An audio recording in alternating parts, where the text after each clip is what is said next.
بسم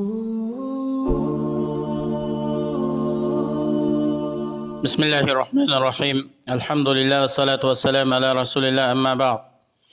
اللهم ربي يسر ولا تؤسر وتمم بالخير. سبحانك لا علم لنا إلا ما علمتنا إنك أنت العليم الحكيم. Assalamu alaikum va rahmatullohi va barakatuh. Hurmatli ustozlar va qarindoshlar, bugungi axloq darsimizning temasi vafodorlik, sadoqat bilan bo'lish, ikkinchi dars. Payg'ambarimiz sallallohu alayhi vasallamga har qanday bir odam yaxshilik qiladi ekan, Payg'ambarimiz sallallohu alayhi vasallam bu kishini qilgan yaxshiligiga ko'ra mukofotlaydi. Bu to'g'rida Payg'ambarimiz sallallohu alayhi vasallam Imom Tirmiziy rivoyat qilgan hadisda shunday aytadi: bizga har qanday odam bir yaxshilik qildi ekan, biz bu odamning yaxshiligini qaytardik, mukofotladik. Faqat Abu Bakrninki qilgan yaxshiliklarini biz mukofotlab bo'lmadik. Abu Bakrninki bizga qilgan yaxshiliklari intayin ko'p bo'lib, Alloh subhanahu va taolo qiyomat kuni Abu Bakrning yaxshiligini o'zi mukofotlaydi.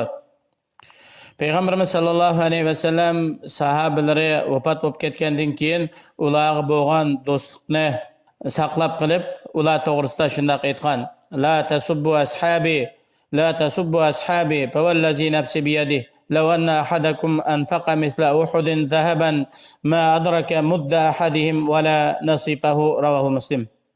Sizlar mening sahobalarimni tillamanglar, ularga dashnam qilmanglar, mening sahobalarimni tillamanglar.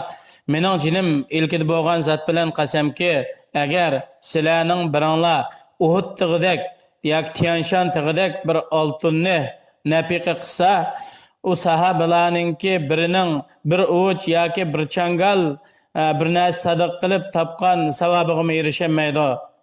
Muslim rivoyati. Payg'ambarimiz sallallohu alayhi vasallamningki o'zining ummatiga bo'lgan vafodorligi, sadoqatmanligi qiyomat kunidagi katta o'ringacha davomlashadi. Bu to'g'rida Payg'ambarimiz sallallohu alayhi vasallam shunday aytadi: har qanday payg'ambarningki ijobat qilinadigan duosi bor. Ya'ni har qanday payg'ambar ummatining haqqida duo qiladi ekan, duosi ijobat qilinadi. Hamma payg'ambarlar o'zining bu duosini aldirab qilyapti. Mening bu ijobat qilinadigan duoyimni qiyomat kuni ummatimni shafaat qilish uchun saqlab qo'ydim. Agar Alloh xolisa, Alloh hech qanday bir narsani sherik keltirmay o'lib ketgan har qanday kishi bo'lsa, ya'ni mening ummatimdan Allohga hech narsani sherik keltirmay vafot bo'lgan har qanday kishi cho'qim mushu duoga erishadi. Buxoriy Muslim rivoyat qilgan hadis. Mushu nayati katta axloq va sadoqatmanlik yo'lida sahobalar mangdi. Payg'ambarimiz sallallohu alayhi vasallam qabz ruh qilinib vafot turilgan vaqtida Abu Bakr Siddiq radhiyallohu anhu sahobalarga shunday dedi: har qanday bir kishiga Payg'ambarimiz sallallohu alayhi vasallam bir narsa berman deb va'da qilgan bo'lsa, yoki har qanday bir odamning Payg'ambar alayhisalomda ilishi bo'lsa, mening qishimga kelsin.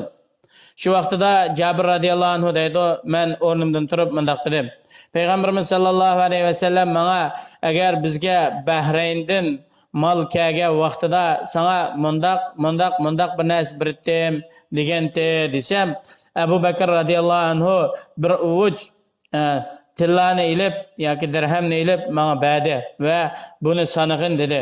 Men sanab baksam bu 500 dirham ekan. Abu Bakr radhiyallohu anhu dedi: buning yana ishga o'qishini ag'in. Jami 1500 dirham pul berdi. Muttafaqun alayh. Abu Bakr radhiyallohu anhu Payg'ambarimiz sallallohu alayhi vasallam vafot bo'lgandan keyin o'zi askarga va Madina atrofini muhofazat qilishga qattiq ehtiyojli bo'lsa-mu, Payg'ambar alayhisalom vafot bo'lishdan ilgari urushga tayyorlagan Usama ibn Zayd radhiyallohu anhuninki qo'mondonligidagi askariy yurishni ijro qildi. Abu Bakr Siddiq radhiyallohu anhu shunday aytdi: men Payg'ambar alayhisalomning qilganligini ko'rgan har qanday ish bo'ladi ekan, men cho'qim shu ishni qilaman. Sahobalar Abu Bakr radhiyallohu anhuninki o'rni va islomga ilgari bo'lganlik fazilatini esida tutdi, muhofazat qildi. Bular Payg'ambar alayhisalomga izbosar qilish uchun Abu Bakr Siddiq radhiyallohu anhuga bay'at qilishga ittifoq keldi. Va Abu Bakr Siddiq radhiyallohu anhu Umar radhiyallohu anhuninki darajasi martabasini bildi. Ya'ni Payg'ambarimiz sallallohu alayhi vasallam qo'ygan martabasini bildi. Ya'ni Payg'ambarimiz sallallohu alayhi vasallam ko'p vaqtlarda جئت أنا وأبو بكر وعمر ودخلت أنا وأبو بكر وعمر وخرجت أنا وأبو بكر وعمر. Yani Peygamberimiz sallallahu aleyhi ve sellem köp vaqtda deydigan so'zi men Abu Bakr Ömer bilan keldim. Men Abu Bakr ve Ömer bilan kirdim.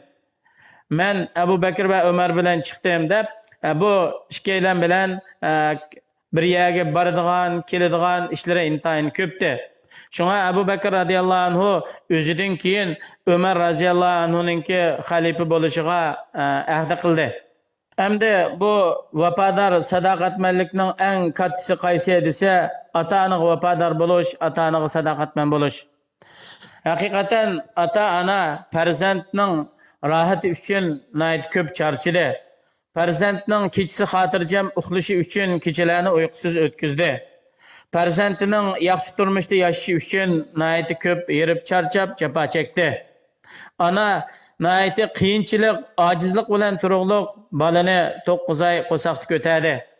Shuning uchun Alloh subhanahu va taolo xaloyiqlarning ichida bekitgan haq-huquqlar, farz qilgan haq-huquqlardan eng zurul bo'g'ini ota-onaga yaxshilik qilishdan iborat. Bu to'g'rida Alloh subhanahu va taolo Qur'oni Karimda shunday aytadi: "Va qada robbuka alla ta'budu illa iyyahu va bil validayni ihsana." Sening Robbing faqat o'ziga ibodat qilishga va ota-onaga yaxshilik qilishga buyurdi. Ota-onaga sadoqatman bo'lish, vafodor bo'lishning jumlasidan ularning haqqida duo qilish. Va qur robbirhamhuma kama robbayani saghira.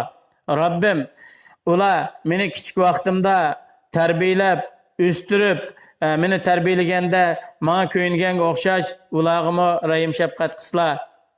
Va shundaqla Allohga osiylik bo'lmaydigan ishlarda ota-onaga itoat qilish va ularga nihoyat go'zal, chiroyli amallar bilan, chiroyli ish-harakatlar bilan muomala qilish, ularning ko'ngliga xursandlik kirgizish qatorliqlar. Yana ota-onaga yaxshilik qilishning jumlasidan ularningki avlod tarbiyalashda ko'rsatgan tirishchanligining natijasini ko'rsatish, ya'ni to'g'ri yo'lda bo'lish va o'zini boshqalarni isloh qiladigan yaxshi kishilardan bo'lish. Va shundaqla ota-onasi vafot bo'lib ketgandan keyin ota-onasininki do'stlarini ikrom qilish, ularga yaxshilik qilishmi ota-onaga bo'lgan vafodorlik, sadoqatmanlikning jumlasidan hisoblanadi. Ibn Umar radıyallahu anhu bir qitim safar ustida ketayotganda uning yonidan bir arabiy, ya'ni saraliq bir odam o'tib ketdi. Ibn Umar radıyallahu anhu bu odamga dedi: "Voy, siz palonining o'g'li paloni emasmi?" deganda u kishi shundoq dedi. Shuning bilan Ibn Umar radıyallahu anhu u odamga bir eshakni berib, bu eshakka minib oling dedi. Va inondan keyin bir sallini berib, bu sallini beshingizga o'rib oling dedi. İbn Umar radıyallahu anhu'ga atrofdagi hamrohlar shundoq dedi: "Alloh sizlarni kechirsin. Bu bir saraliq odamga bu eshakni bala. Bu eshakni sizlar safar ustida rohatlanib minitlar va boshlariga o'rgan sallarni bala. Buningga bir oddiy narsa ba'zilarga kifoya qiladi-ku" deganda Ibn Umar radıyallahu anhu dedi: "Men Payg'ambarimiz sollallohu alayhi vasallamning mundaq deganligini anglagan. Yaxshilikning eng yaxshiligi qaysi desa, bir odam ota-onasininki do'stligini ulash. Ya'ni ota-onasi boshqalar bilan do'st bo'lgan bo'lsa, ota-onasi dunyodan ketgandan keyin shu ota-onasi yaxshi o'tgan, do'st bo'lib o'tgan kishilarga yaxshilik qilishdan iborat degan. Haqiqatan buning dadasi Umarning do'sti edi. Ya'ni dadam Umarning do'sti edi. Ham dadam vafot bo'ldi. Men dadamning do'stligini buningga yetkazdim. Muslim rivoyat qilgan hadis. Alloh subhanahu va taolo her birimizni Allohga, Allohning rasuliga va ota-onamizga sadoqatman bo'lishga, vafodor bo'lishga va Allohning haqqini, Payg'ambar alayhisolamning haqqini va shundaqla ota-onalarimizning haqqini mukammal shaklda, Alloh rozi bo'ladigan shaklda to'liq ado qilishga muyassar qilsin. Vassalomu alaykum va rahmatullohi va barakatuh.